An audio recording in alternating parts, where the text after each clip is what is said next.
No te acerques a los invitados, nos avergüenzas. Las palabras me golpearon como agua helada, dichas por mi propio hijo con la misma naturalidad con la que preguntaría por el clima.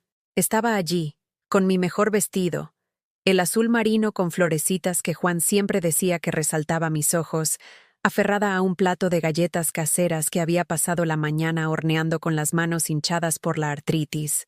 Hoy voy a contarles algo que nunca pensé que compartiría. Y si ustedes, por un segundo, sienten que esto les resulta familiar, por favor, denle a me gusta y suscríbanse. Me ayudará a seguir encontrando el valor para hablar de estas verdades que tantos de nosotros guardamos en silencio. Mi nombre es Margarita, y a mis 76 años, creía saber lo que era tocar fondo. Me equivocaba. La luz fluorescente en la cocina de Andrés proyectaba sombras duras sobre su rostro mientras estaba allí, con los brazos cruzados, esperando que desapareciera. Detrás de él, su esposa, Clara, acomodaba las copas de vino sobre la encimera de granito con la precisión de alguien que prepara una foto para una revista. Todo en esa casa relucía. Electrodomésticos de acero inoxidable, salpicaderos de mármol, pisos de madera que reflejaban las lágrimas de cristal de la lámpara de araña como diamantes dispersos. La conversión del granero es realmente encantadora, había dicho Clara hace 6 meses, cuando llegué por primera vez, con voz melosa por teléfono.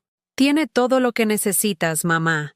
Tu propio espacio, privacidad, independencia. Lo que no mencionó fue que estaba a 100 metros de la casa principal, escondida detrás de setos crecidos donde nadie podía ver la pintura descascarada, ni escuchar los estertores del radiador a las 3 de la mañana.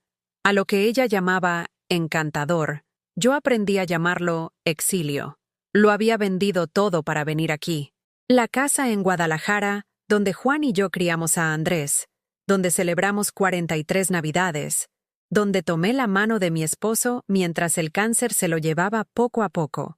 Había empacado toda mi vida en 2 maletas y una caja de cartón llena de fotografías, creyendo a mi hijo cuando dijo: «Ven a vivir con nosotros, mamá. Somos familia». La casa de huéspedes. Olía a heno y a décadas de inviernos de Ohio. Las paredes eran tan delgadas que podía escuchar a los ratones rasguñar dentro de ellas por la noche, sus diminutas garras como uñas en una pizarra. La única ventana miraba al norte, asegurando que el espacio nunca se sintiera cálido, incluso en julio. La cama era un colchón individual sobre un armazón de metal que gemía cada vez que cambiaba de posición, y el baño era tan pequeño que tenía que abrir la puerta para sentarme en el inodoro. Pero sonreí cuando Clara me lo mostró.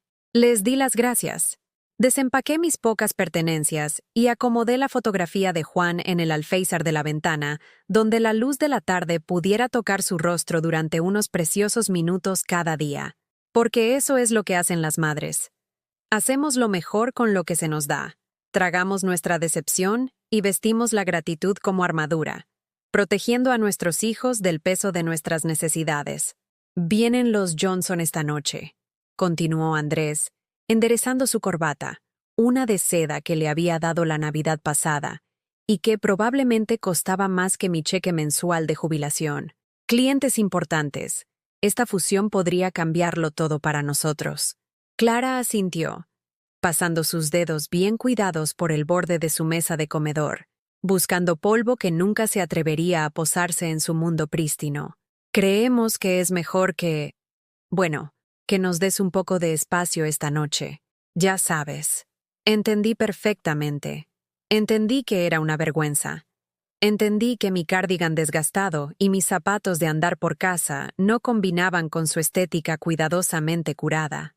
Entendí que mis historias sobre su padre, mi esposo que construyó esta fortuna que ahora disfrutaban, eran recordatorios inconvenientes de un tiempo más sencillo, cuando el amor importaba más que las apariencias. Por supuesto, me escuché decir, con las palabras raspando mi garganta. No querría molestar. Los hombros de Andrés se relajaron, y por un momento vi el reflejo del niño pequeño que solía meterse en mi regazo durante las tormentas, que me suplicaba que leyera un capítulo más de su libro favorito, sobre valientes caballeros y dragones. Ese niño se había ido, reemplazado por este extraño con un traje caro que veía a su propia madre como una carga. Me di la vuelta para irme, mis galletas aún aferradas a unas manos que temblaban ligeramente, no por la edad, sino por el esfuerzo de contener todo lo que quería gritar. Cuando llegué a la puerta, escuché a Clara susurrar a Andrés: «Gracias a Dios». Temía que armara un escándalo. El camino de grava de vuelta al granero crujía bajo mis pies como vidrio roto. Cada paso se sentía más pesado que el anterior, como si el peso de su rechazo me atrajera hacia la tierra.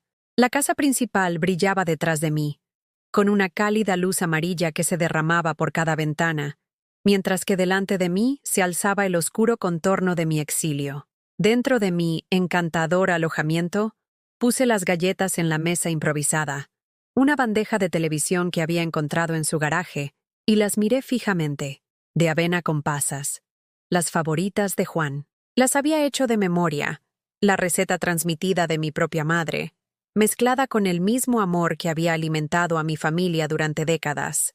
Nadie se las comería esta noche. Nadie probaría la canela que había duplicado porque a Andrés le gustaba así cuando era pequeño. Nadie notaría que había usado la última de mi buena vainilla, la botella cara que había estado guardando para ocasiones especiales. A través de mi pequeña ventana, vi llegar a los Johnson en su Mercedes negro. Vi a Clara abrazar a la señora Johnson como si fueran viejas amigas. Vi a Andrés estrechar la mano del señor Johnson, con el tipo de entusiasmo que nunca había mostrado al saludarme a mí. Las luces del comedor brillaron mientras se instalaban alrededor de la mesa que yo había ayudado a pagar con la venta de mi casa. Comí una galleta, seca y sin sabor en mi boca, y me fui a la cama a las 8 porque no había nada más que hacer. El granero crujió a mi alrededor como un viejo barco en una tormenta, y en algún lugar a la distancia podía escuchar risas flotando por el patio, el sonido de gente que pertenecía a algún lugar, que le importaban a alguien, que no estaban escondidos como secretos vergonzosos. Esa noche, soñé con Juan. Estaba sentado en nuestra vieja mesa de la cocina en Guadalajara, con la luz del sol entrando a través de las cortinas de cuadros que yo misma había cosido hacía 30 años. «Mague», dijo, usando el apodo que solo él había usado alguna vez. «¿Qué haces en ese lugar?» Me desperté con lágrimas en la almohada y la aplastante comprensión de que no podía responderle.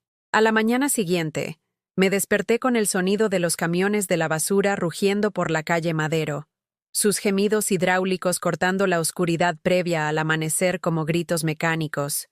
Me dolía el cuello por la delgada almohada, y la cadera me dolía donde había presionado contra el colchón implacable toda la noche. El único radiador del granero sonaba y siseaba, luchando por empujar aire tibio a través de tuberías que probablemente no se habían actualizado desde la época de... Bueno, desde siempre. Me arrastré a la pequeña cocina, si se le puede llamar cocina a una placa y un mini refrigerador, y comencé mi ritual matutino. Café instantáneo, porque no había lugar para una cafetera decente. Tostadas hechas en un horno tostador que calentaba de forma desigual, dejando un lado carbonizado mientras que el otro permanecía pálido. Esta era mi vida ahora, medida en pequeñas inconveniencias que parecían grandes derrotas. A través de la ventana sucia, vi la casa de Andrés cobrar vida.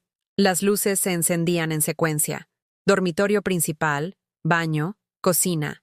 Clara apareció con su bata de seda, deslizándose por su espaciosa cocina como una bailarina, buscando lo que yo sabía que eran caros granos de café tostado francés. Los molía frescos cada mañana, llenando su casa con un aroma que nunca llegaba a mis aposentos. Recordé cuando Andrés tenía 12 años, cómo tropezaba por las escaleras en pijama de Superman, con el pelo alborotado en todas direcciones. Yo le preparaba panqueques, de verdad, hechos en casa, no de los congelados, con forma de cabeza de Mickey Mouse porque le hacían reír. Me contaba sus sueños mientras los ahogaba en jarabe, y yo escuchaba como si cada palabra fuera poesía. Ahora tenía 42 años, y no recordaba la última vez que habíamos tenido una conversación de verdad. ¿Cuándo había dejado de verme como su madre y había empezado a verme como una obligación? ¿Cuándo el amor se había convertido en carga? La respuesta me llegó flotando mientras revolvía mi café sin sabor. Fue gradual, como la erosión.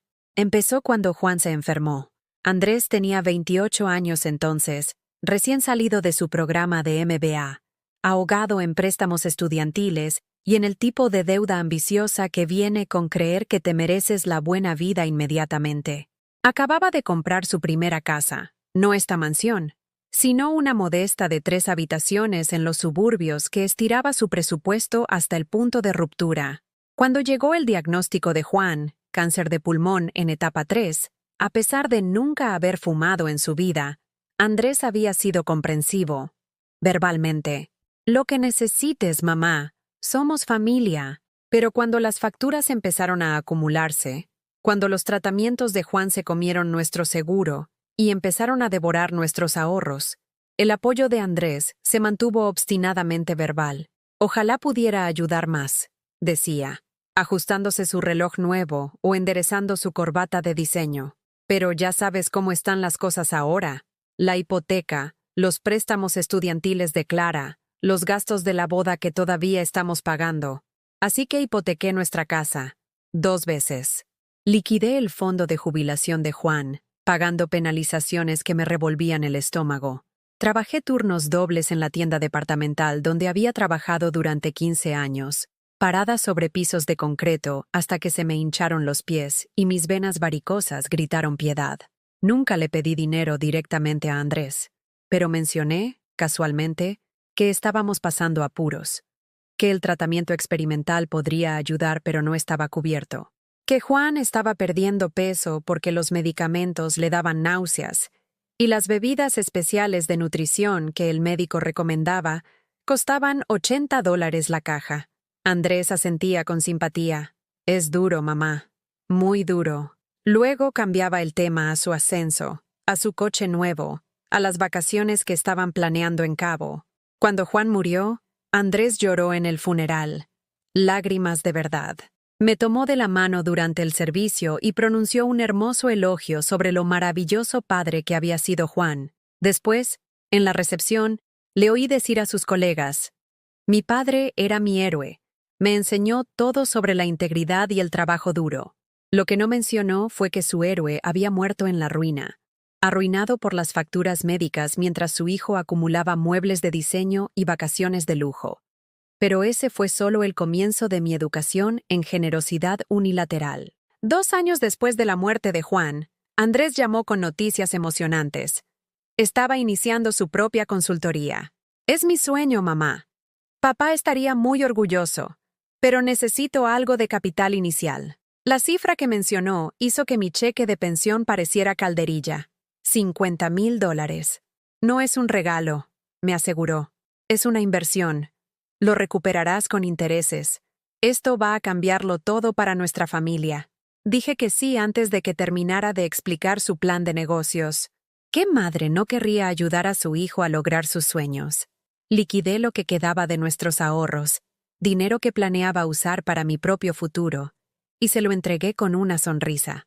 Los cheques nunca llegaron. El negocio prosperó. Podía verlo por las mejoras graduales en su estilo de vida, pero de alguna manera nunca había suficientes ganancias para pagar la inversión de su madre. «Los primeros años son años de reinversión», explicaba cuando le preguntaba amablemente. «Cada centavo regresa al crecimiento de la empresa, pero una vez que nos establezcamos, mamá, una vez que realmente despegue, estarás bien para toda la vida». 3 años después, compraron esta casa. La mansión con 6 dormitorios, 4 baños, un garaje para 3 coches y una piscina. La fiesta de inauguración costó más de lo que yo gasté en comida en 6 meses. «El negocio finalmente está despegando», había dicho Andrés, brindando por su éxito con champán, que probablemente costaba más por botella que mi factura mensual de servicios públicos. «Realmente estamos empezando a ver el retorno de todo ese trabajo duro». Sonreí y les felicité, tragándome las preguntas que me quemaban la garganta. Si el negocio iba tan bien, ¿dónde estaba mi reembolso? Si podían permitirse encimeras de granito y muebles de cuero italiano, ¿no podían ahorrar algo para la mujer que lo había hecho todo posible? Pero me quedé callada, porque eso es lo que hacen las buenas madres.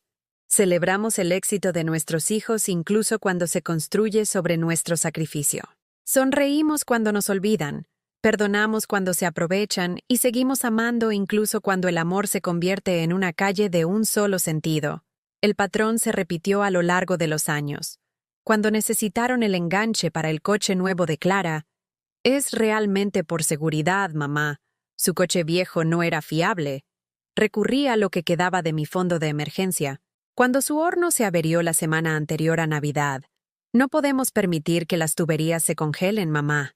El daño sería catastrófico». Pospuse mis propias reparaciones del tejado y les entregué otro cheque. Cada vez, Andrés prometía el reembolso. Cada vez, surgía algo más urgente. Una oportunidad de negocio. Un proyecto de mejora del hogar. La boda de la hermana de Clara. Mi dinero fluía hacia sus vidas como el agua que encuentra su nivel, y aprendí a vivir con menos y menos. Ahora, sentada en su granero convertido con mi café instantáneo y mi caridad, finalmente entendí la verdad.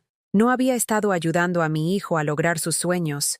Había estado financiando mi propia irrelevancia. El sonido de la puerta del garaje abriéndose interrumpió mi amarga revelación.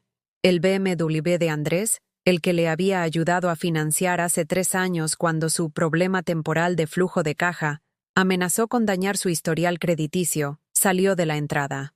Se dirigía a la oficina, al exitoso negocio construido sobre mis sacrificios, y no pensaría en mí ni una vez hasta que necesitara algo más.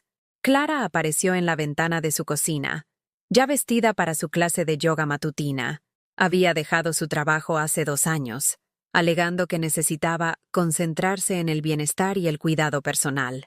Lo que quería decir era que el negocio de Andrés, en realidad mi negocio, dado cuánto de mi dinero lo había financiado, tenía suficiente éxito como para mantener su estilo de vida ocioso. Ella estaba viviendo la jubilación que yo había pagado, pero que nunca disfrutaría. Mi teléfono vibró. Un mensaje de texto de Andrés. ¿Puedes cuidar la casa hoy? Vienen las limpiadoras a las 2. Solo asegúrate de que no rompan nada importante. Miré fijamente el mensaje, recordando cuándo importante me incluía a mí, cuando mi presencia era bienvenida en lugar de tolerada, cuando mi hijo me veía como su madre en lugar de su cuidadora no remunerada. Escribí de vuelta, por supuesto, porque eso es lo que siempre decía. Lo que había sido entrenada para decir durante décadas de anteponer las necesidades de todos los demás a las mías. Pero al enviar el mensaje, algo pequeño y duro se cristalizó en mi pecho. Una pequeña semilla de algo que no había sentido en años. ¿Me estaban usando? La pregunta se susurró en mi mente, y por primera vez en mis 76 años, no la aparté inmediatamente. Las limpiadoras llegaron exactamente a las 2 en punto. 3 mujeres con uniformes azules a juego que me miraron con la educada confusión de la gente que intenta identificar una cara inesperada. Estaba sentada en el porche delantero de Andrés, leyendo un libro de la biblioteca, mi único entretenimiento que no costaba dinero que no podía permitirme. ¿Es usted la señora Morrison?, preguntó la jefa del equipo, revisando su portapapeles con eficiencia profesional. Casi me río de la amarga ironía. No, soy Margarita, la suegra. Solo estoy cuidando la casa. La mujer asintió sin realmente verme, ya centrada en la tarea que tenía por delante. Podría haber sido otro mueble más, algo con lo que trabajar en lugar de reconocer. Era una sensación a la que me había acostumbrado en esta casa. Existir en los espacios entre las vidas de otras personas. Presente pero sin participar. Visible pero no vista. Las observé trabajar durante 3 horas, transformando una casa ya impecable en algo perfecto para una revista. Fregaron zócalos donde yo no podía ver la suciedad, pulieron accesorios que ya brillaban, colocaron cojines decorativos con la precisión de curadores de museo. Cada superficie era tratada con reverencia, cada objeto manejado con cuidado. Nadie nunca había limpiado mi granero. En 6 meses de vivir allí, nadie había sugerido que mi encantadora casa de huéspedes pudiera beneficiarse de atención profesional. Las heces de ratón detrás de mi mini refrigerador eran, aparentemente, parte de su encanto rústico. Cuando Clara regresó de su clase de yoga, Pasó junto a mí con un saludo distraído, ya sacando su teléfono para documentar el trabajo de las limpiadoras. Publicaría fotos más tarde en las redes sociales. Vida bendecida, el hogar es donde está el corazón. Agradecida, acumulando me gusta de amigos que admiraban su vida perfecta y su hermosa casa. La casa que yo había ayudado a pagar. La vida que yo había ayudado a financiar. La gratitud que nunca parecía extenderse a la mujer que vivía en su patio trasero. Esa noche, mientras calentaba una cena congelada en mi estrecho cuarto, noté un sedán negro entrando en su camino de entrada circular. Por mi ventana, vi salir a una pareja mayor, la mujer elegantemente vestida con un traje azul marino, el hombre distinguido con su cabello plateado y un abrigo caro. Andrés y Clara salieron corriendo a recibirlos con el tipo de entusiasmo generalmente reservado para las celebridades de visita. Abrazos, exclamaciones, risas que cruzaron el patio como campanillas de viento. Vi a mi hijo transformarse en el anfitrión encantador, el hombre de negocios exitoso, el esposo y padre devoto, aunque no tenían hijos, un hecho que todavía me desconcertaba. Estaba pensando en esto cuando sonó mi teléfono. ¿Mamá? La voz de Andrés transmitía ese tono particular de paciencia forzada que había aprendido a reconocer. Mira, tenemos unos invitados muy importantes esta noche. Los padres de Clara están aquí desde Florida y vamos a cenar con unos posibles inversionistas. Es realmente crucial para el negocio. Esperé a que continuara, sintiendo que había más. El caso es que los padres de Clara no saben realmente sobre tu situación. Creen que sigues viviendo de forma independiente en Ohio. Clara mencionó que podría ser confuso si te vieran aquí, ¿sabes? Podrían no entender todo el arreglo. Mi situación. Todo el arreglo. Como si mi falta de hogar fuera un acuerdo comercial en lugar de su solución a la inconveniencia de tener una madre envejecida. ¿Qué me estás pidiendo que haga, Andrés? ¿Podrías quedarte adentro esta noche? ¿Solo hasta que se vayan mañana por la mañana? Sé que es mucho pedir, pero este trato podría prepararnos para la vida. Y los padres de Clara son un poco anticuados en cuanto a las obligaciones familiares. Podrían no entender por qué no estás viviendo con la familia o en una residencia adecuada. Una residencia adecuada. Las palabras me golpearon como una bofetada. Después de todo lo que había dado, de todo lo que había sacrificado, mi propio hijo me estaba tratando como si fuera un problema que había que gestionar, esconder hasta que la gente más importante terminara sus asuntos.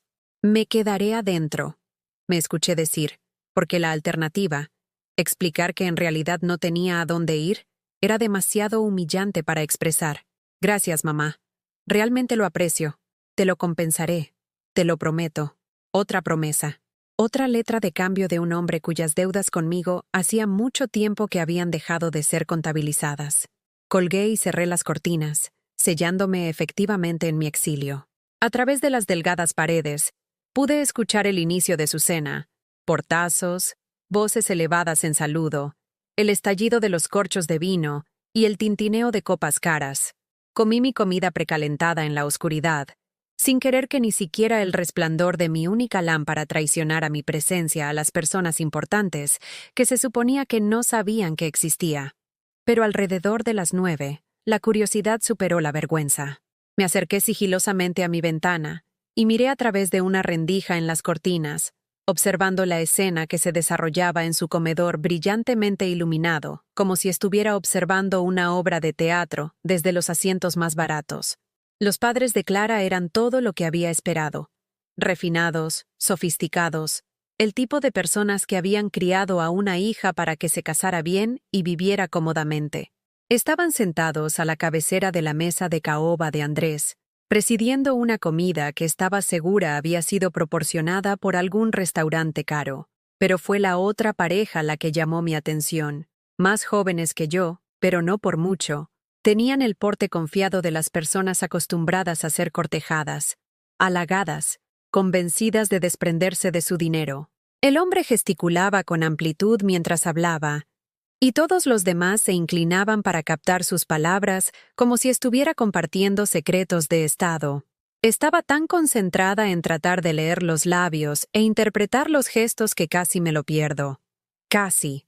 La madre de Clara, una mujer con el cabello plateado perfectamente peinado y perlas que probablemente costaban más que mis ingresos anuales, estaba haciendo una pregunta. Pude ver sus labios moviéndose, su cabeza inclinada con cortés interés. Y entonces vi la respuesta de Andrés. Clara como el día. Movió los labios con las palabras que destrozaron mi mundo por completo. Ella murió hace 3 años. Estaba hablando de mí. Para los padres de Clara. Para esos posibles inversionistas. Para cualquiera que pudiera encontrar inconveniente a una madre envejecida. Yo ya estaba muerta. La copa de vino que había estado sosteniendo se resbaló de mis dedos entumecidos y se estrelló contra el suelo. El vino tinto extendiéndose por el linóleo barato del granero como sangre. Pero apenas lo noté. Estaba demasiado ocupada procesando la revelación de que mi propio hijo me había borrado de la existencia, en lugar de admitir que estaba viviendo en la pobreza en su patio trasero. Para él, no solo era invisible, estaba muerta. Me hundí de rodillas entre el cristal roto y el vino derramado, mi cuerpo finalmente poniéndose al día con lo que mi corazón había sabido durante meses. Ya no era la madre de Andrés. Era su vergüenza, su secreto, su pasado desechado que interfería con la historia que quería contar sobre su éxito. ¿Cuánto tiempo había estado diciendo a la gente que estaba muerta? ¿Cuántas conversaciones había tenido donde mi no existencia era más conveniente que la verdad? ¿Cuántas condolencias había aceptado por una madre que todavía respiraba, todavía lo amaba, todavía esperaba que algún día recordara quién solía ser para él? La cena continuó sin pausa. Nadie notó la luz que había parpadeado brevemente en el granero. Nadie escuchó el cristal romperse o el corazón hacerse añicos. La gente importante seguía hablando, seguía riendo, seguía viviendo sus vidas mientras yo sangraba heridas invisibles sobre mis rodillas entre los fragmentos de lo que quedaba de mis ilusiones. Me quedé allí durante mucho tiempo, mirando el cristal roto y pensando en promesas rotas, sueños rotos, relaciones rotas que no podían ser barridas y arrojadas tan fácilmente como fragmentos manchados de vino. Cuando finalmente me puse de pie, mis rodillas crujieron como viejas bisagras, y sentí cada uno de mis 76 años asentándose en mis huesos como el frío del invierno. Limpié el desastre metódicamente, cada pedazo de cristal una pequeña decisión, cada pasada de la toalla de papel un pequeño acto de avanzar. Pero algo había cambiado en esos minutos en el suelo. Algo se había cristalizado en el espacio entre la angustia y la rabia, entre el amor y la autopreservación. Por primera vez en mi vida, no estaba pensando en lo que Andrés necesitaba. Estaba pensando en lo que yo merecía.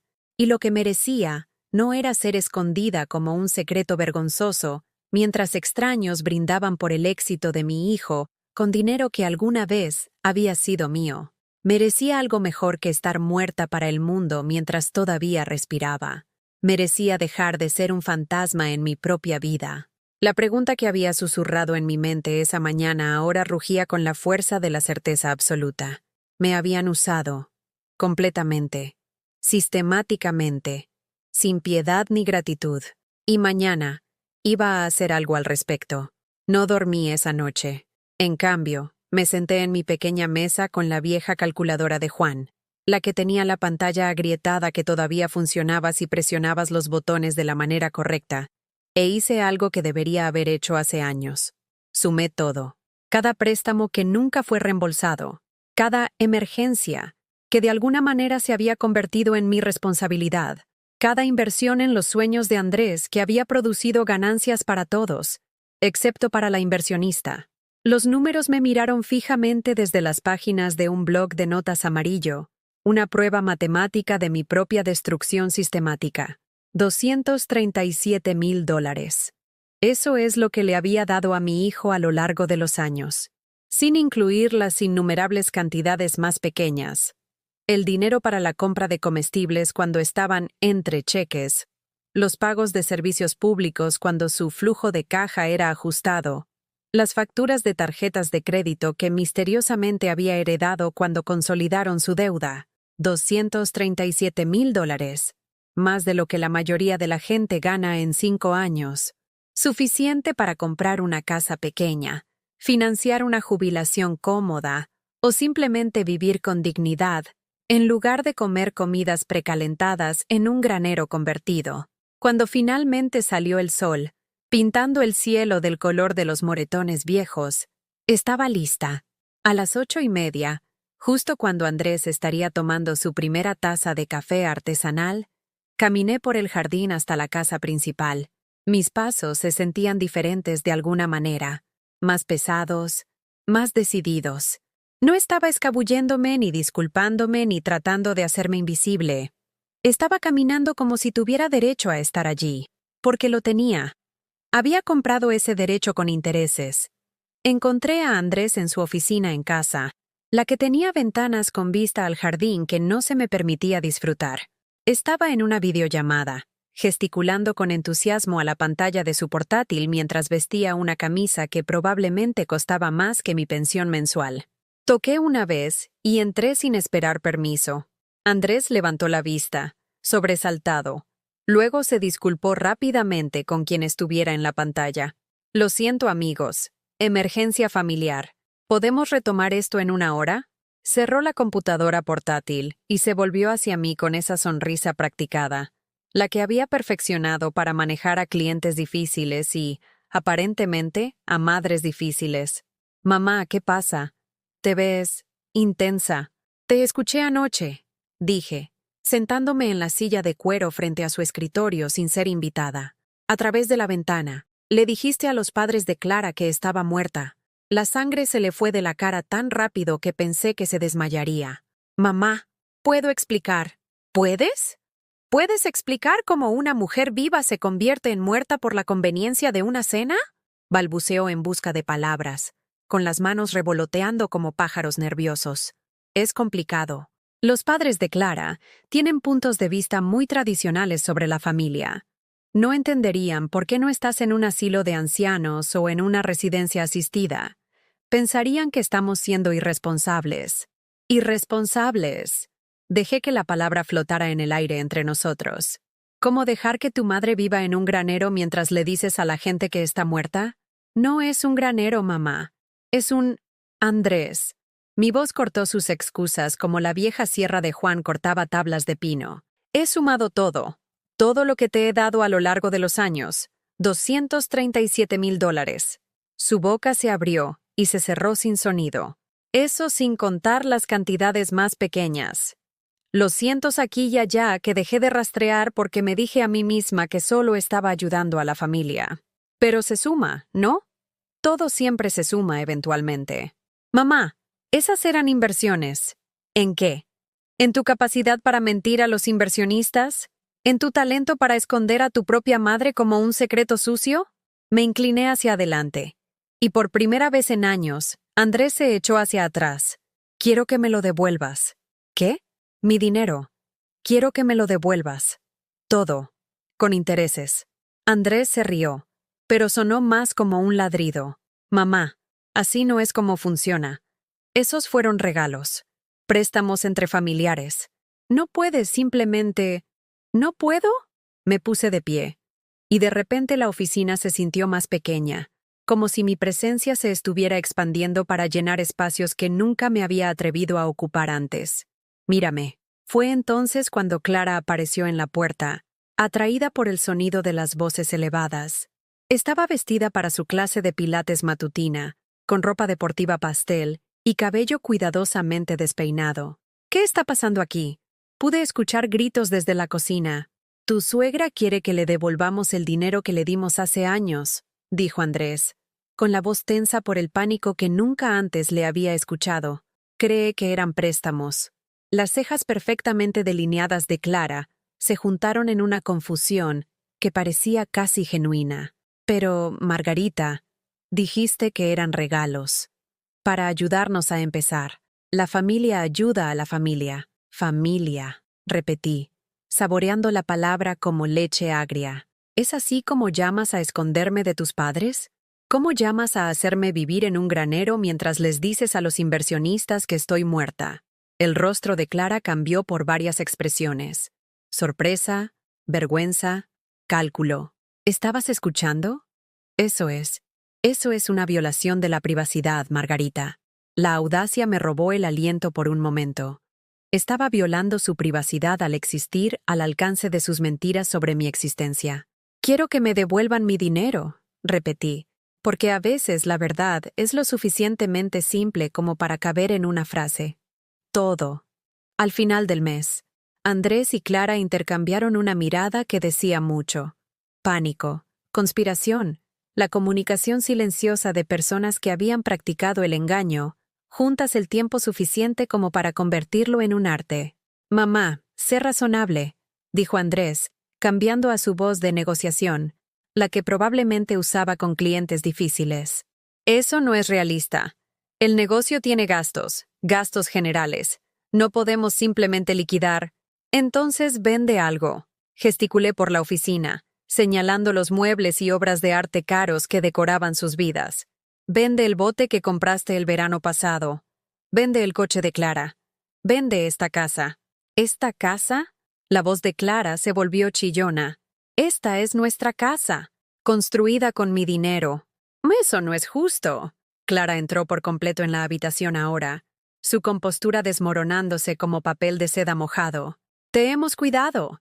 Te dimos un lugar para vivir cuando no tenías a dónde ir. Me diste un granero. Un granero convertido, con su propia entrada y privacidad. Privacidad. Casi sonreí ante eso. ¿Es así como llamamos al aislamiento ahora? Andrés trató de recuperar el control de la conversación. Mamá, todos calmémonos y discutamos esto racionalmente. ¿Qué es lo que realmente quieres aquí? ¿Qué te haría feliz? ¿Qué me haría feliz? Como si la felicidad fuera una solicitud razonable después de décadas de explotación sistemática. Quiero que me devuelvan mi dignidad, dije en voz baja. Quiero dejar de ser tu secreto sucio. Quiero dejar de fingir que vivir en tu patio trasero como una vagabunda es una especie de arreglo generoso. No eres una vagabunda, protestó Clara. Eres familia. Entonces, ¿por qué le dijiste a tus padres que estaba muerta?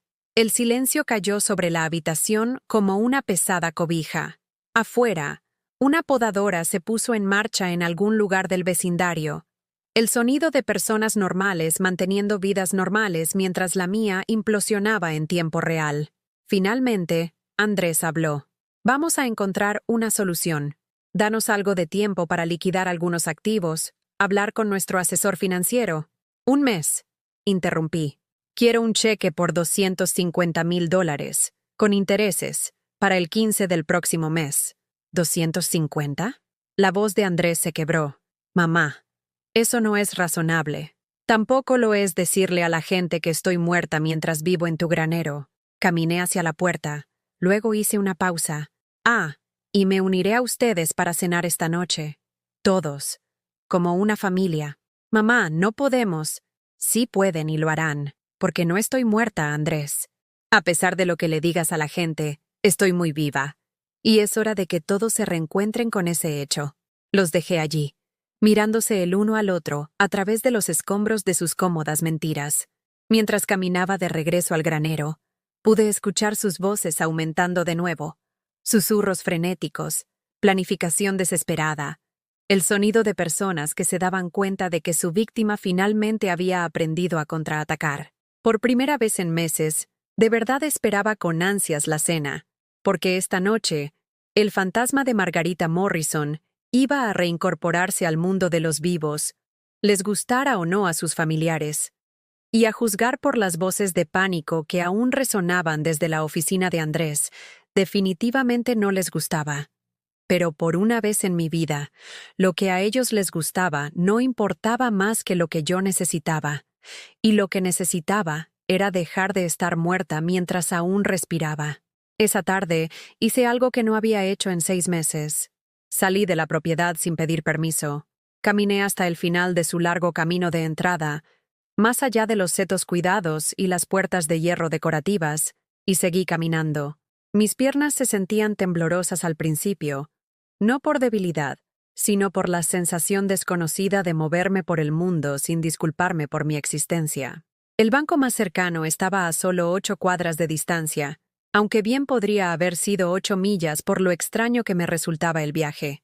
Había estado tan contenida dentro de los límites de la propiedad de Andrés, tan entrenada para permanecer invisible, que simplemente caminar por una acera pública se sentía como un acto de rebelión. El sol de la tarde calentó mi rostro de una manera que la ventana que daba al norte del granero nunca pudo. Pasé a otras personas.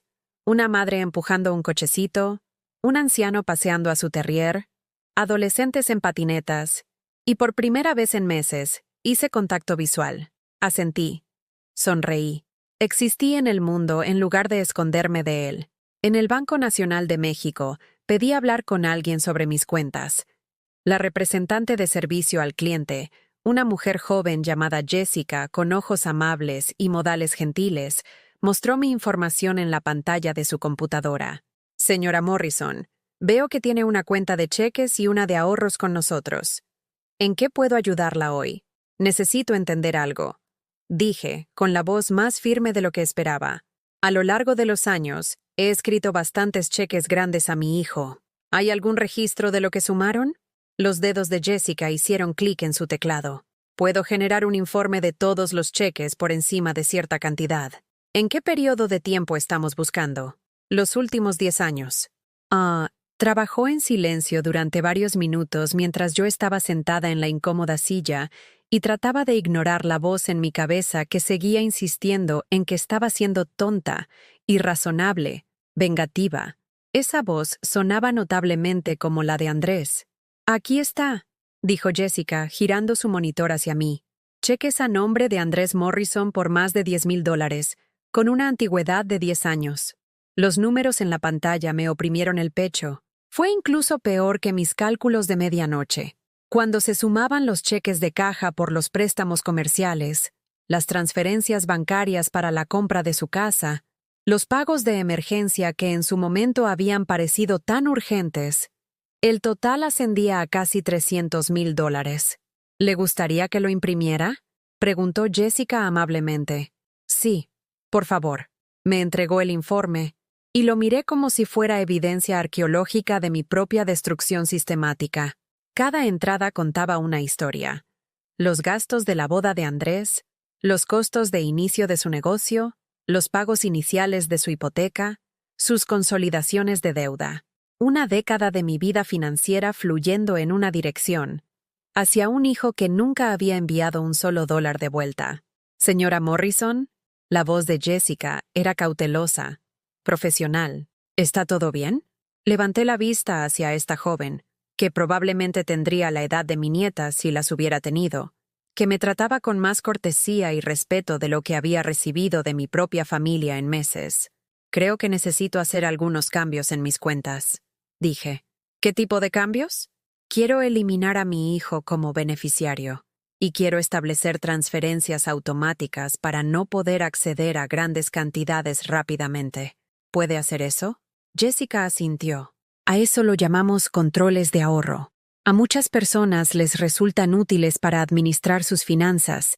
Puede establecer límites en los retiros, requerir periodos de espera para grandes cantidades, cosas así.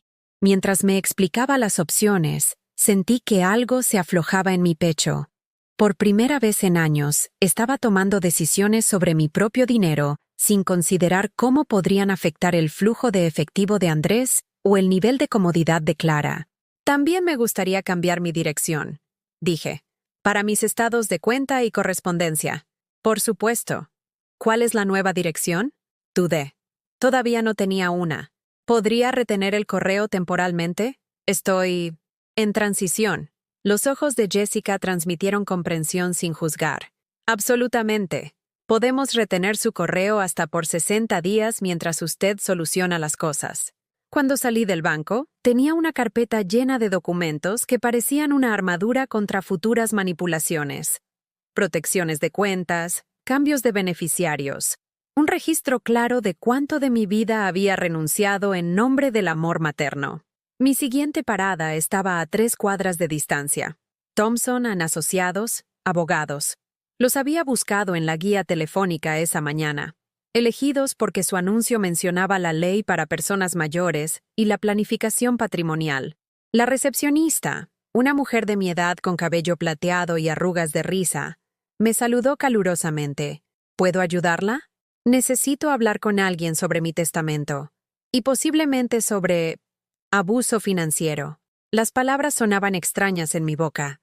Abuso financiero. Como si lo que Andrés había hecho fuera criminal en lugar de simplemente decepcionante. Pero sentada allí en esa oficina de abogados, rodeada de libros y certificados que hablaban de justicia y protección, empecé a preguntarme si realmente había una diferencia. 20 minutos después, estaba sentada frente a Roberto Thompson, un hombre de unos 50 años que escuchó mi historia sin interrupción, tomando notas en un bloc de notas amarillo con la atención enfocada de alguien que ya había escuchado cuentos similares.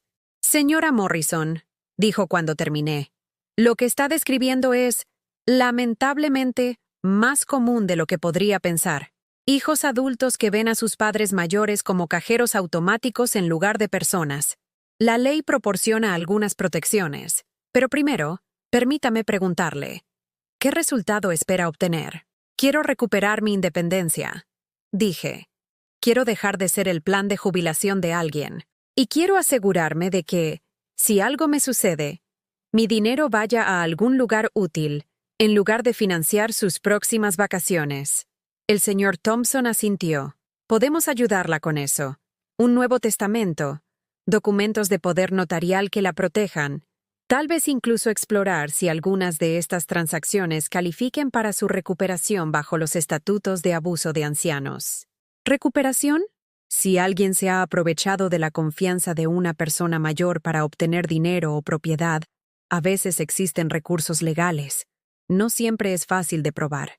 Pero dado el patrón que ha descrito, dejó la frase en el aire, mientras yo procesaba la posibilidad de que no tuviera que simplemente cancelar $300,000 como el costo de aprender quién era realmente mi hijo.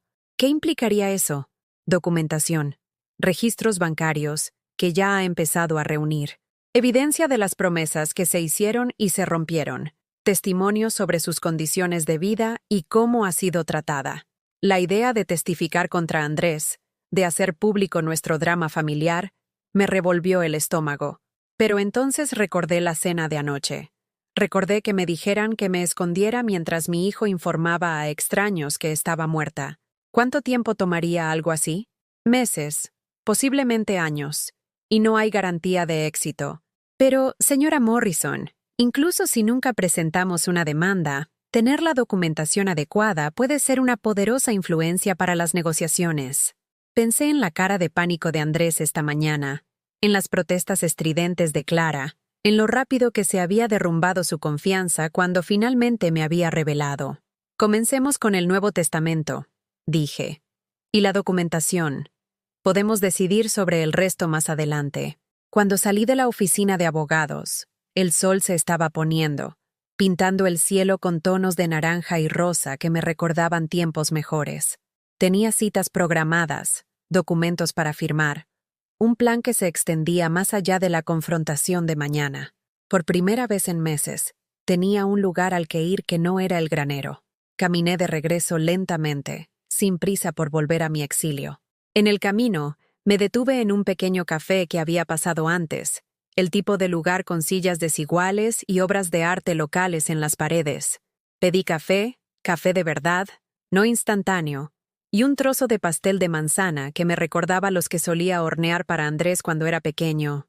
La camarera, una mujer de la edad de Clara, charló conmigo mientras comía. Conversación normal sobre el clima, las noticias locales, la historia de la cafetería en el vecindario. Ella no sabía que yo era una indigente, que dependía de alguien o que era una carga para alguien. Para ella, yo era solo una clienta más, otra persona digna de una interacción humana básica. Era casi de noche cuando finalmente llegué a la entrada de la casa de Andrés. La casa resplandecía con luz, y podía ver figuras moviéndose detrás de las ventanas del comedor. Me estaban esperando, probablemente planeando su estrategia, organizando sus argumentos sobre por qué yo estaba siendo irrazonable. Pero algo había cambiado durante mi día de libertad. Había recordado lo que se sentía al tomar mis propias decisiones, a moverme por el mundo como una persona en lugar de un problema.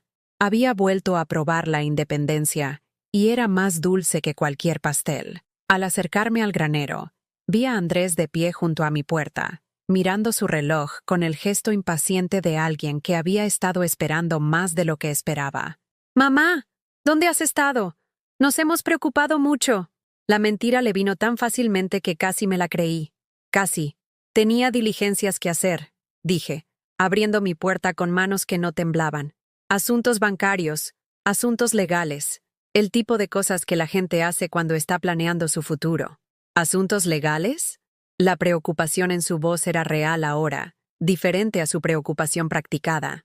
«Mamá, ¿qué tipo de asuntos legales?» Me detuve en la puerta y lo miré. Realmente lo miré.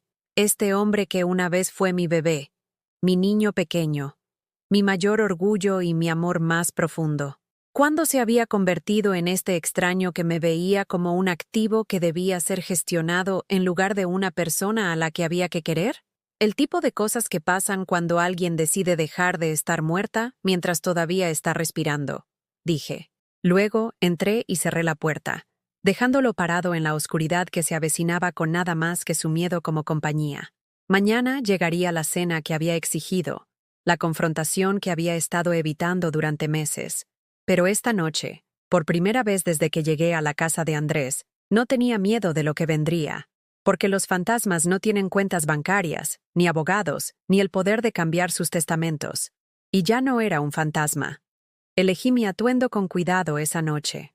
No el cardigan desgastado y los pantalones descoloridos en los que me había estado escondiendo durante meses, sino el vestido azul marino con botones de perlas que Juan me había comprado para nuestro 40º aniversario. Lo había empacado cuando me mudé aquí, pensando que podría haber ocasiones especiales, celebraciones familiares donde querría lucir lo mejor posible. Tenía razón sobre la ocasión especial, solo que no sabía que estaría celebrando mi propia resurrección. El vestido todavía me quedaba, aunque colgaba un poco holgado. El estrés y las cenas precocinadas habían robado kilos que no podía permitirme perder. Pero cuando me miré en el espejo agrietado del granero, vi algo que no había visto en meses. No una carga, ni un fantasma, ni un secreto vergonzoso, sino a Margarita Morrison, una mujer que había criado a un hijo, enterrado a un esposo, sobrevivido a 7 décadas de lo que la vida le echara encima. Una mujer que había terminado de disculparse por ocupar espacio en el mundo. Caminé por el jardín exactamente a las 6 en punto, mis tacones bajos haciendo clic en el camino de piedra, con la confianza de alguien que pertenecía allí. A través de las ventanas del comedor, pude verlos esperando. Andrés caminando de un lado a otro cerca de la chimenea. Clara reorganizando flores que no necesitaban ser reorganizadas.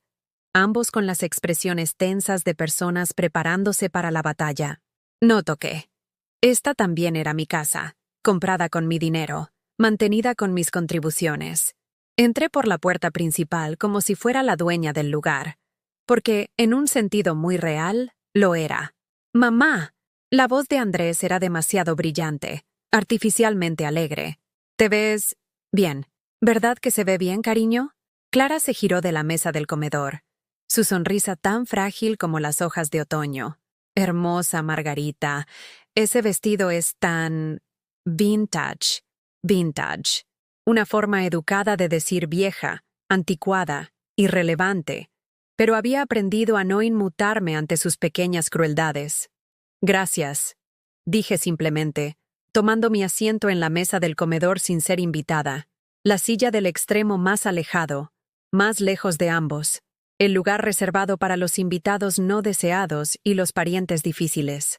La mesa estaba puesta con su vajilla de boda, el caro patrón Lennox que Clara había registrado en Bloomingdale's. Recordé la despedida de soltera donde había admirado estos platos, cómo había reunido el dinero que no podía permitirme para comprarles la fuente para servir que ahora contenía la cena de esta noche, comida para llevar de algún restaurante de lujo, transferida a platos elegantes para mantener la ilusión de perfección doméstica. «Así que», dijo Andrés, acomodándose en su silla con la informalidad forzada de alguien que intenta controlar una situación incontrolable. «¿Cómo estuvo tu día? Parecías ocupada. Productivo. respondí, desplegando mi servilleta con cuidado deliberado. Logré bastante. Clara sirvió vino para ella y para Andrés, pasando por alto a propósito mi copa. El gesto era mezquino pero revelador. Incluso ahora, me estaban excluyendo de su círculo, marcándome como diferente, inferior, indeseable.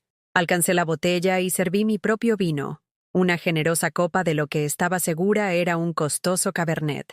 Si estaba financiando su estilo de vida, bien podía disfrutar de algunos de sus beneficios. «Mamá, sobre lo de esta mañana», comenzó Andrés, con su voz de negociación firmemente en su lugar. «Creo que podría haber habido algunos malentendidos». «No hay malentendidos», lo interrumpí, tomando un sorbo de vino que probablemente costaba más que mi presupuesto semanal de comestibles. «Entiendo perfectamente. Me has estado usando como tu banco personal durante años mientras me tratas como un secreto vergonzoso. Y ahora que finalmente he dicho basta, estás en pánico». El tenedor de Clara chocó contra su plato. «Eso no es justo, Margarita. Te hemos proporcionado vivienda. Te hemos incluido en nuestras vidas». «¿Me han incluido?» Dejé mi copa de vino con quizás más fuerza de la necesaria. «Clara, me has escondido de tus padres. Me has pedido que me quede encerrada en el granero cuando vienen invitados. Anoche, mi propio hijo le dijo a la gente que estaba muerta, en lugar de admitir que estaba viviendo en su patio trasero como una vagabunda». «No es así», comenzó Andrés. «Entonces, ¿cómo es, Andrés? Explícamelo». «Explica cómo una madre que te dio casi $300,000 termina comiendo cenas congeladas sola en un granero convertido mientras le dices a los inversionistas que está muerta». El silencio se extendió entre nosotros como un cable tenso.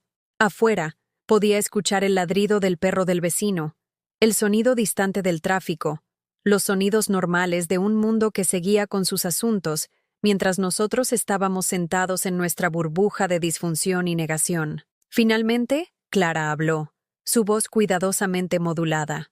«Margarita, creo que estás teniendo algunos problemas de memoria. ¿300,000? Eso parece exagerado». El gaslighting era tan suave, tan practicado, que por un momento casi dudé de mí misma. Casi. Pero tenía los registros bancarios en mi bolso. La prueba impresa de mi propia destrucción sistemática. Saqué la carpeta y extendí los papeles sobre su caro mantel. Los registros bancarios no mienten, Clara. A diferencia de las personas. La cara de Andrés se puso pálida cuando reconoció los documentos. Años de transacciones, expuestas en blanco y negro. Cada una pequeña traición que había parecido razonable en su momento. «Fueron préstamos», dijo débilmente. «Inversiones. Dijiste que querías ayudarnos a empezar. Muéstrame un solo pago de vuelta», dije en voz baja. «Un solo reembolso. $1 de interés. Un reconocimiento de que esto era algo más que regalos extorsionados a través de la manipulación emocional. Mamá, eso no es». Hice un seguimiento, Andrés. Tengo fechas, cantidades, las razones que diste para necesitar dinero, el inicio de tu negocio que nos iba a hacer a todos ricos, el coche de Clara que era esencial para la seguridad, las reparaciones del techo que no podían esperar, la consolidación de la deuda que iba a volver a ponerte en el camino correcto, 20 años de emergencias que siempre fueron más importantes que mi seguridad financiera. Clara estaba mirando los papeles como si pudieran estallar en llamas. Esas eran obligaciones familiares. Cuando la familia necesita ayuda, familia. Me reí, y el sonido fue amargo incluso para mis propios oídos. Dime, Clara, ¿qué obligaciones familiares has cumplido por mí? ¿Qué emergencias mías has resuelto? ¿Qué ayuda has brindado más allá de un granero para esconderme y cenas para llevar que no se supone que comparta? Te dimos un lugar para vivir. La compostura de Andrés se estaba quebrando. Su voz se alzaba. Cuando perdiste tu casa, no perdí mi casa. Lo vendí para venir a vivir con mi familia, porque me convenciste de que eso es lo que hacen las familias. ¿Y el dinero de esa venta? ¿A dónde crees que fue, Andrés? No respondió, pero pude ver el conocimiento en sus ojos. El enganche de esta casa, la que habían reclamado como su logro, su historia de éxito. Ayudé a comprar esta casa, continué, mi voz fortaleciéndose con cada palabra. La amueblé con dinero que había ahorrado para mi jubilación. Financié tu negocio, tu estilo de vida, las clases de yoga de tu esposa y sus compras compulsivas. Y mi recompensa fue que me dijeran que estaba muerta para evitar la inconveniencia de explicar por qué tu madre vive en un granero. No es un granero. Comenzó Clara automáticamente, luego se detuvo. Tienes razón, dije. No es un granero. Es una prisión, un lugar para mantener a la anciana que sabía demasiado sobre de dónde venía realmente tu dinero. Andrés golpeó la mesa con la mano, haciendo que los vasos de vino saltaran. Basta. Estás siendo dramática e irrazonable. Fueron regalos, dados libremente. No puedes simplemente decidir años después que los quieres de vuelta. ¿No puedo? Me puse de pie, y de alguna manera el movimiento se sintió poderoso en lugar de tembloroso. Mírame. Mamá, por favor. La ira de Andrés se disolvió en algo que parecía casi pánico. Sé razonable. Podemos solucionar algo, pero no puedes esperar que simplemente liquidemos todo. ¿Por qué no? Yo liquidé todo por ti. Mi casa, mis ahorros, mi jubilación, mi seguridad. Te di toda la obra de mi vida, y la usaste para construir un estilo de vida que no incluye a la mujer que lo hizo posible. Eso no es verdad. Clara saltó, su cuidada fachada finalmente agrietándose por completo. Eres una ingrata. Te hemos cuidado. Te hemos dado un hogar. Me has dado un granero, y le has dicho a la gente que estoy muerta. Porque eres vergonzosa. Las palabras explotaron de ella como veneno de una herida. Eres vieja y patética y nos haces parecer fracasados. Cada vez que alguien te ve, hacen preguntas que no queremos responder. La honestidad fue brutal pero liberadora. Por fin, no más pretensiones sobre el amor familiar o la obligación mutua. Por fin, la verdad. ¡Ahí está!, dije en voz baja. La verdadera razón. No son problemas de memoria, ni malentendidos, ni dinámicas familiares. Soy vergonzosa. Te hago quedar mal. La mujer que financió tu historia de éxito no encaja en la narrativa que quieres contar. Andrés se quedó mirando a su esposa con horror. Clara, no puedes simplemente... ¿Por qué no? Se volvió hacia él con la furia de alguien que se había estado conteniendo durante demasiado tiempo. Lo está arruinando todo. Tus socios comerciales están empezando a hacer preguntas. Mis amigas quieren saber por qué tenemos a una anciana viviendo en nuestro patio trasero. Toda esta situación es una locura. Toda esta situación, dije, recogiendo mis papeles con manos que ya no temblaban. Se acabó. ¿Qué significa eso? La voz de Andrés era pequeña, incierta. Significa que he terminado. Terminado de financiar tu estilo de vida. Terminado de ocultar tu vergüenza. Terminado de fingir que lo que me has hecho tiene algo que ver con el amor. Me puse de pie y los miré a ambos. A estas personas por las que había sacrificado todo, que habían pagado ese sacrificio con el exilio y la humillación. Quiero que me devuelvan cada centavo, Andrés. Cada préstamo, cada regalo, cada dólar que he invertido en tu historia de éxito. Tienes 30 días. Eso es imposible. Entonces vende la casa. Liquida el negocio. Vende tus inversiones. No me importa cómo lo hagas, pero vas a devolver lo que robaste. ¿Robaste? La voz de Clara se volvió chillona. No robamos nada. Entonces, ¿cómo llamarías a tomar dinero de una anciana bajo falsas pretensiones y usarlo para financiar un estilo de vida que la excluye de sus beneficios? La pregunta flotaba en el aire como humo. Ninguno de los dos tenía una respuesta, porque todos sabíamos cómo se llamaba eso. ¿Y Clara? Me volví para enfrentarla directamente. No estoy muerta. Estoy muy viva. Y he terminado de ser tu secreto sucio. Caminé hacia la puerta, dejándolos sentados entre los escombros de sus cómodas mentiras. ¿A dónde vas? Andrés me llamó. A empezar a vivir, dije sin darme la vuelta. Algo que debería haber hecho hace mucho tiempo. Al salir al aire de la noche, escuché la voz de Clara detrás de mí, aguda de desesperación. No puede hacer esto.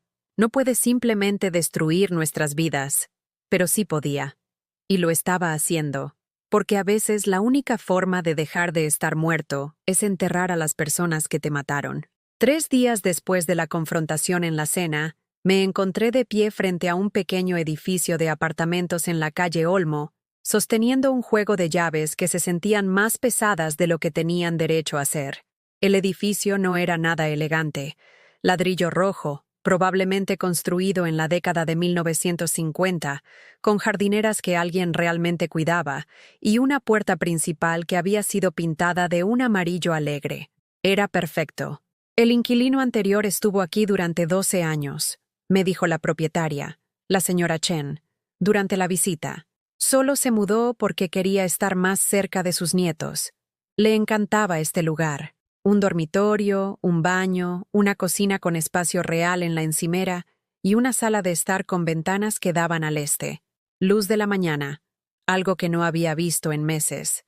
El alquiler era razonable, no barato, pero manejable con mi pensión si era cuidadosa. Y después de años de financiar el estilo de vida de Andrés, ser cuidadosa era algo que había vuelto a aprender. La señora Chen había pedido referencias, y entré en pánico por un momento. ¿A quién podría enumerar? ¿A mi hijo, que actualmente fingía que estaba muerta? ¿Al abogado que me estaba ayudando a reescribir mi testamento? ¿A la cajera del banco que me había ayudado a documentar mi propio abuso financiero? Pero entonces recordé algo que Juan solía decir. Maggie, has estado cuidando a la gente toda tu vida.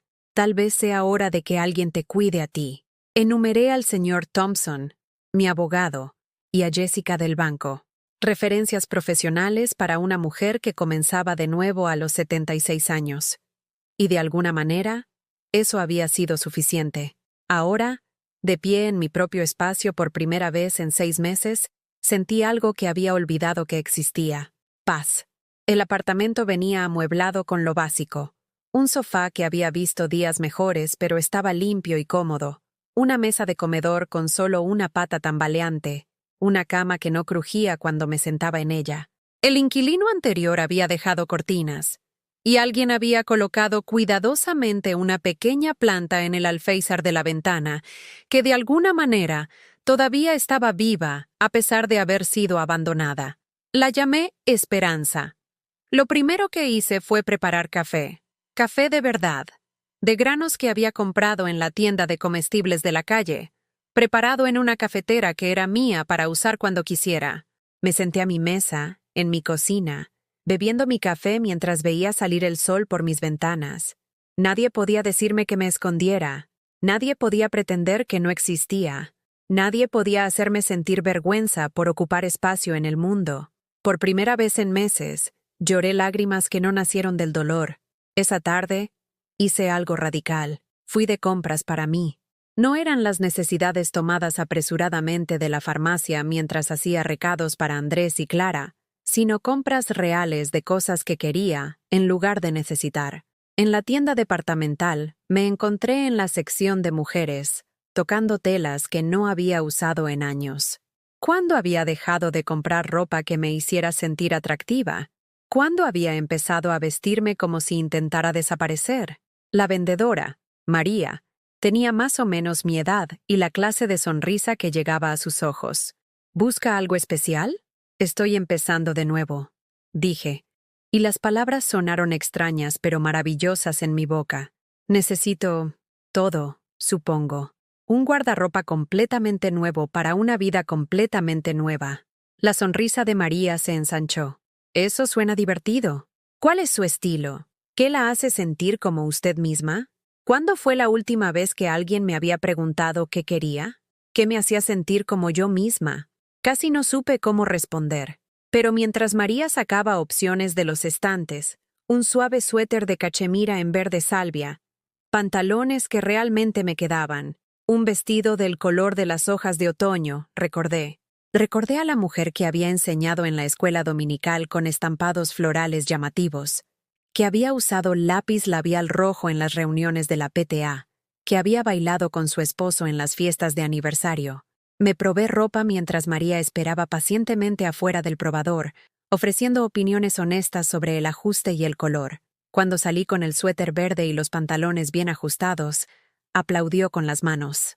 Esa sí es una mujer que sabe quién es. Me miré en el espejo de 3 vías.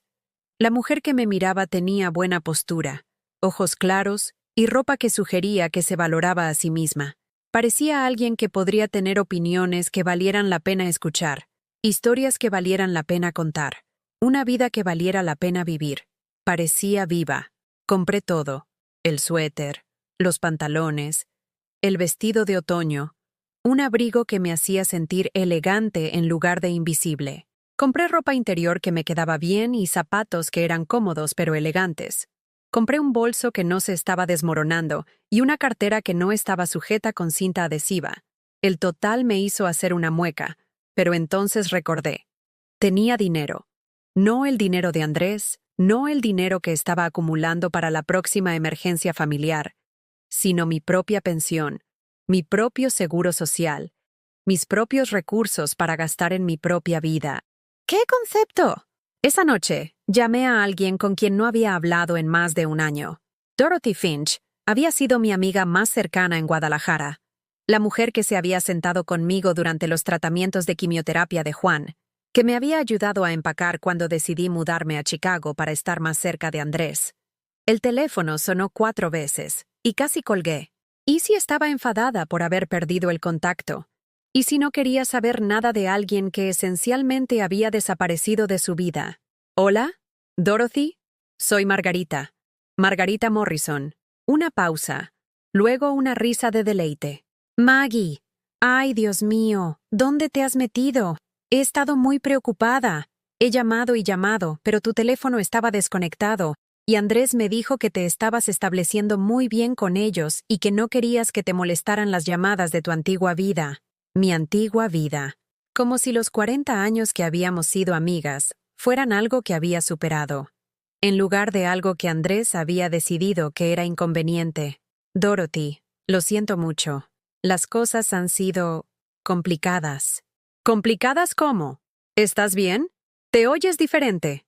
Diferente. Yo era diferente. Más fuerte, quizás. Más yo misma de lo que había estado en meses. Estoy mejor que en mucho tiempo, en realidad. Tengo mucho que contarte. Hablamos durante 2 horas. Le conté todo.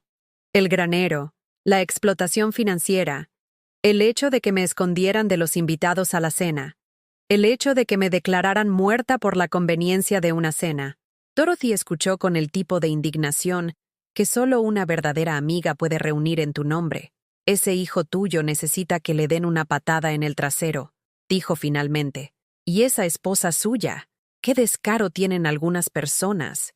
Lo he manejado, dije, y me di cuenta de que realmente lo había hecho. Ahora vivo sola, un apartamento pequeño, pero es mío, y estoy recuperando lo que me robaron. Me alegro por ti, aunque sigo diciendo que alguien debería patearle el trasero a Andrés. Dorothy siempre había sido directa. Era una de las cosas que más extrañaba de ella. En realidad, continuó, tengo noticias que podrían interesarte. ¿Recuerdas el club de lectura que solíamos tener en el centro comunitario? Por supuesto. Habíamos leído de todo, desde novelas románticas hasta ficción literaria, reuniéndonos una vez al mes para discutir libros y la vida en igual medida. Bueno, se vino abajo después de que te fuiste. Resulta que tú eras la que nos mantenía a todos organizados. Pero he estado pensando en volver a ponerlo en marcha, tal vez reunirnos en casa de diferentes personas.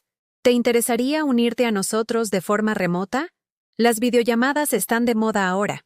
Club de lectura remoto.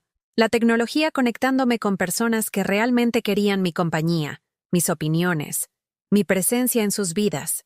Me encantaría, dije. Y lo decía en serio. Después de que colgué, me senté en mi pequeña sala de estar con Esperanza, la planta, y pensé en el día. Comprar para mí, comprar cosas que me hicieran sentir bien, reconectarme con alguien que valoraba mi amistad, actividades normales que se sentían revolucionarias después de meses de exilio e invisibilidad. Así era la vida cuando no te disculpas por existir. A la mañana siguiente me desperté de forma natural, en lugar de ser sobresaltada por el radiador traqueteante del granero o por los sonidos de Andrés y Clara comenzando su día sin reconocer el mío. Preparé café, tosté pan que yo misma había elegido, y me senté junto a mi ventana orientada al este para ver el mundo despertar. Al otro lado de la calle, una mujer de mi edad estaba cuidando su jardín. quitando las rosas muertas y regando los maceteros. Levantó la vista y me saludó con la mano cuando me vio en la ventana. Un gesto amistoso entre vecinos que no conocían las historias del otro, pero respetaban el derecho de cada uno a existir en el mismo espacio. Le respondí con la mano, y la simple interacción me pareció un regalo. Esa tarde, decidí hacer algo que no había hecho en años. Fui a un museo. El Museo de Arte estaba a solo 20 minutos en autobús, y no tenía ningún otro lugar al que necesitar ir, ni el horario de nadie más que acomodar.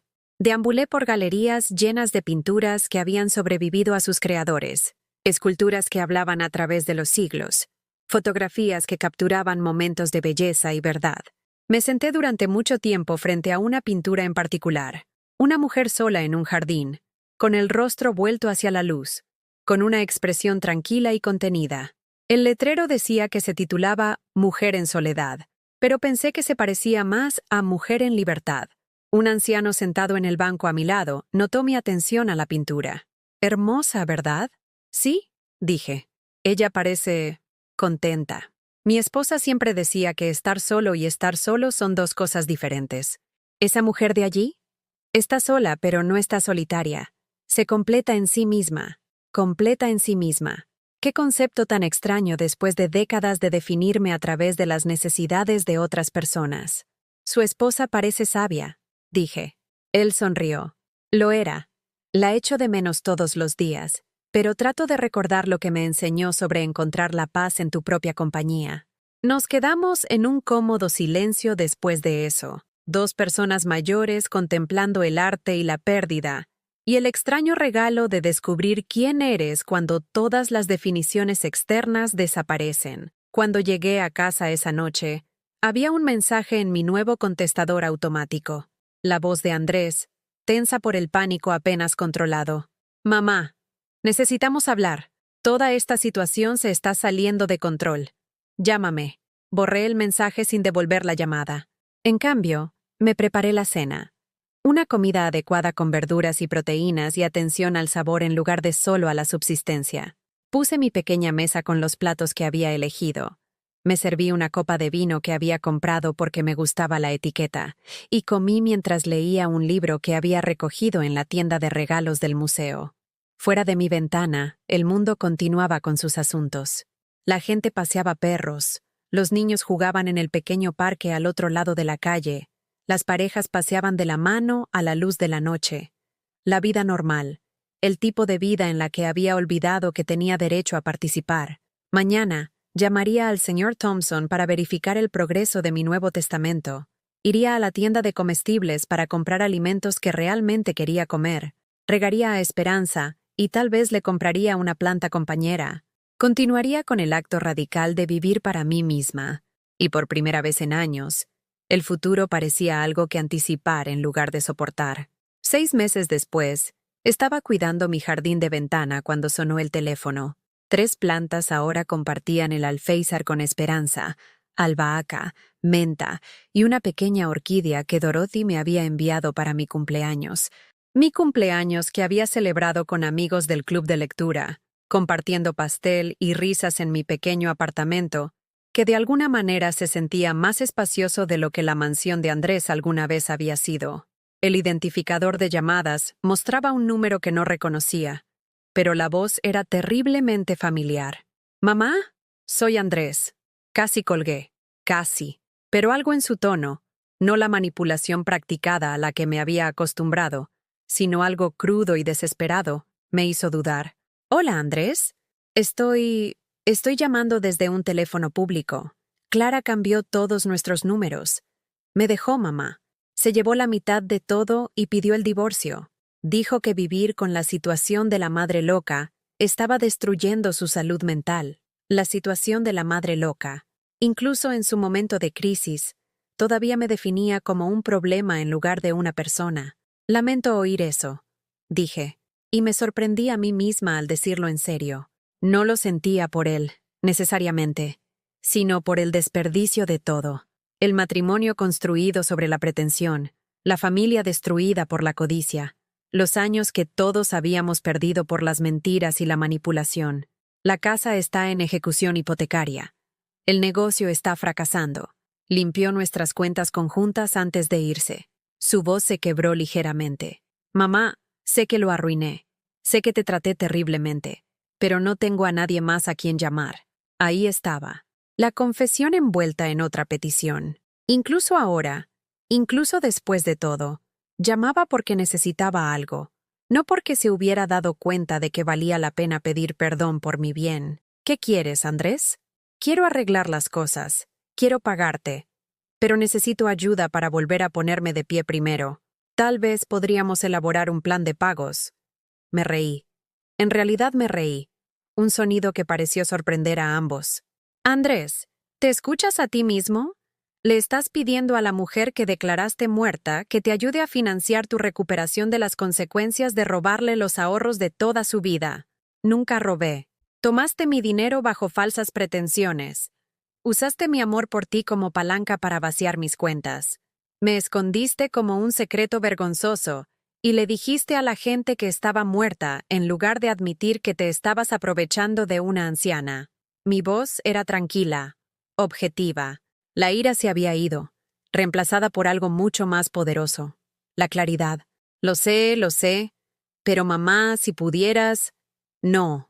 La palabra flotó en el aire entre nosotros, simple y definitiva. No, Andrés. No puedo ayudarte. Pero más que eso, no te ayudaré.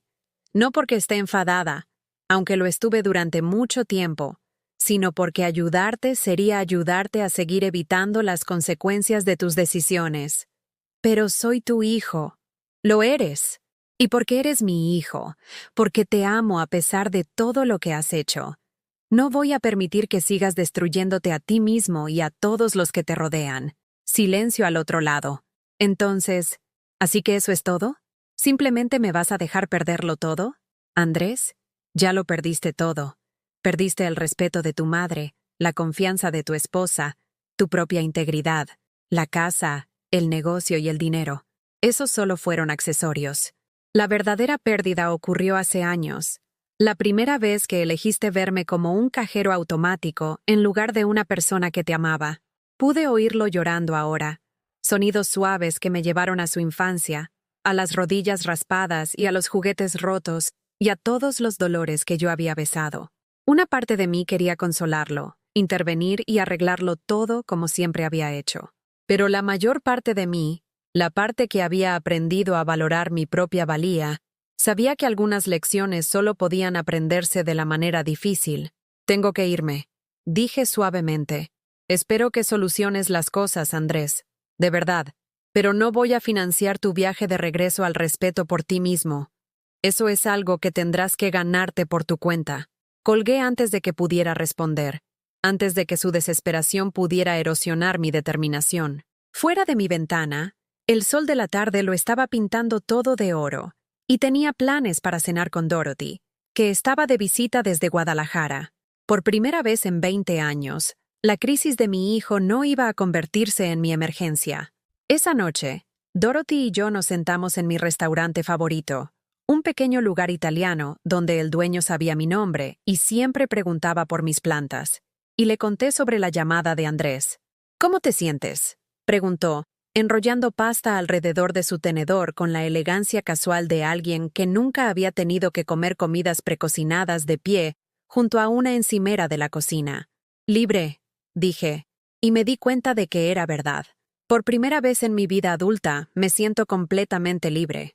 Se nota, dijo Dorothy, sonriendo. Pareces 10 años más joven que cuando te mudaste a Guadalajara. ¿Recuerdas cómo solías disculparte por todo? ¿Por ocupar espacio? ¿Por tener opiniones? ¿Por existir?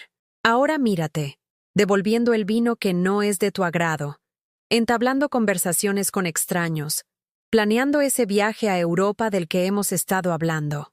El viaje a Europa, algo con lo que había soñado durante décadas, pero que nunca pensé que podría permitirme. Ahora, con mi dinero protegido del alcance de Andrés y mis gastos de manutención bajo control, era realmente posible. Había estado investigando viajes en grupo para personas mayores, imaginándome de pie en los jardines de la casa de Monet, caminando por los pasillos del Louvre, tomando café en cafés al aire libre, donde nadie conocería mi historia ni juzgaría mi valor. Sigo pensando en esa noche en el granero, dije, cortando mi pollo marsala. Cuando escuché a Andrés decirle a esa gente que estaba muerta, pensé que era lo peor que me podía pasar, pero ahora creo que fue lo mejor. ¿Cómo? Porque finalmente me mostró la verdad, no solo sobre él, sino sobre mí misma. Había estado viviendo como si estuviera muerta durante años, escondiéndome, disculpándome, haciéndome más y más pequeña para acomodar la comodidad de todos los demás. Él solo dijo en voz alta lo que me había estado haciendo a mí misma todo el tiempo. Dorothy asintió. ¿Y ahora? Ahora estoy viviendo como alguien que merece estar viva. Después de la cena, caminamos por el barrio que había llegado a amar. Pasamos por la librería donde había comenzado a ser voluntaria, ayudando a los clientes mayores a encontrar ediciones de letra grande y audiolibros.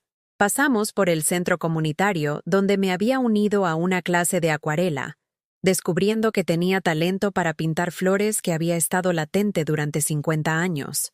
Pasamos por el parque donde había empezado a caminar todas las mañanas, no porque tuviera que hacerlo, sino porque quería, porque moverse por el mundo se sentía bien cuando no llevabas el peso de las expectativas de todos los demás. Hay algo más que necesito contarte, dijo Dorothy mientras nos deteníamos junto a la fuente en el centro del parque. Bob Henderson me pidió que te preguntara algo. Bob Henderson, el viudo de nuestro antiguo vecindario, el que siempre había sido amable conmigo y con Juan, que había traído cazuelas después del funeral de Juan, y se ofreció a ayudar con el trabajo del jardín que yo no podía manejar sola. ¿Qué pasa?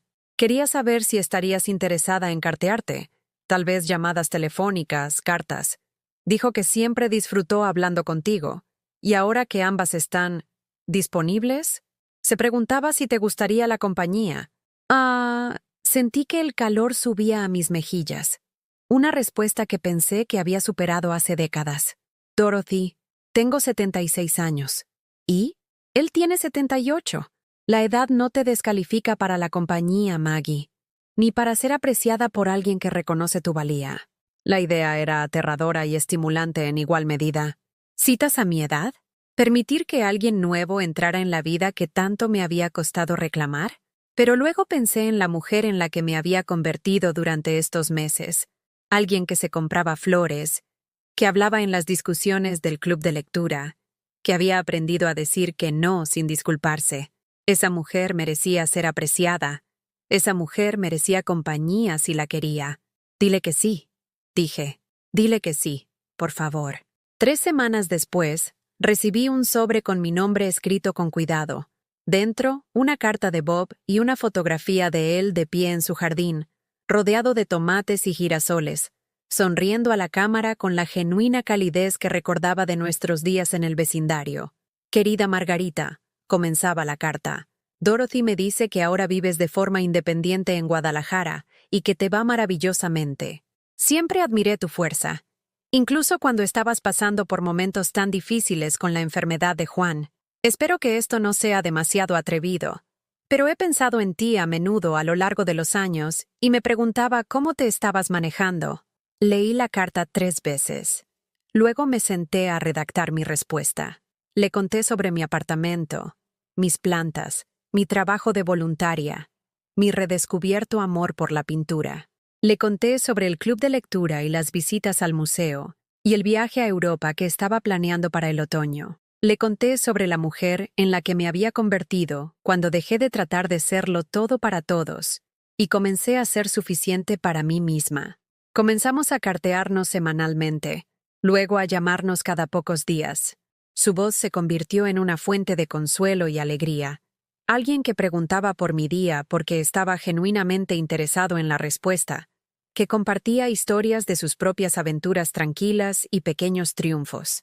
Cuando mencionó que siempre había querido visitar Guadalajara, ver el Museo Nacional de Arte y el Malecón, me sorprendí a mí misma invitándolo a quedarse en mi cuarto de huéspedes, un sofá-cama que había comprado específicamente para las visitas de Dorothy, pero que podía acomodar a otro amigo que apreciara mi compañía. Otro amigo.